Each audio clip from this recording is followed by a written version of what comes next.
Hi guys! So, naglaag na sad mi sa weekend. So, mo dinhi ang among gistayhan. Staycation na ni siya kay overnight raman. Sa Yellow Hotel sa Lahog. Mo ni ilang lobby and ang ilahada yung elevator. Actually, very safe ra siya para nako kay dili ka basta-basta og adto sa inyong floor if wala mo'y katong card kay need siya itap para na mo'y access sa floor kung asa mo naka-check-in. So, naaday mi stay sa third floor nila, mo ni siya ang hallway, and then mausad ni ang amo ang room. So nag-request di ay mi nga iusa na lang ang bed kay I think murag majority or not all sa ilang rooms kay separate jud ang two beds.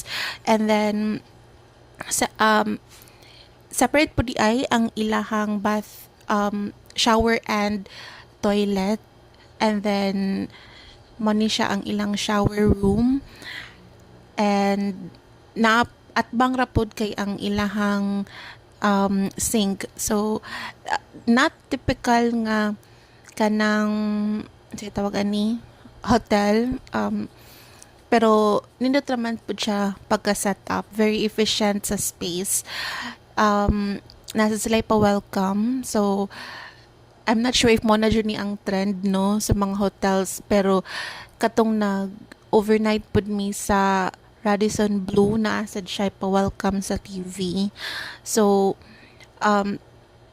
mo ni siyang overall nga room, so good for two nila with breakfast. So the next day ang ilahang breakfast kay naa sa roof deck. So kuan siya kanang buffet. And since nasa sa roof deck, obviously, overlooking siya sa nearby establishments. So, makita ninyo ang JY Square, ang katong hotel nga naara pud sa atbang sa Yellow Hotel. So, kana mora na ang iyahang view. So, typical breakfast ra siya, na ay bread, na ay egg, rice, either plain or garlic. Then sa pato ilahang kuan basta na sa video. So kana sa nasa siya buwad. Okay, pasensya nga nakita akong ripped jeans. So kana, so typical nga a very kuan na siya kanang kung sa value kay very affordable ra jud siya. Ang katong amo ang room kay I think mga 1.6 raman siguro or 1.5 ang akong ang iyahang rate with breakfast na siya. Then asad siya mga ingon ani, so very very simple ra jud nga breakfast.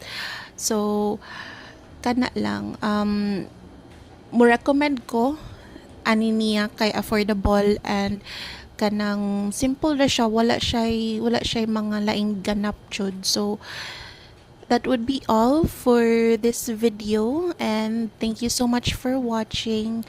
Bye.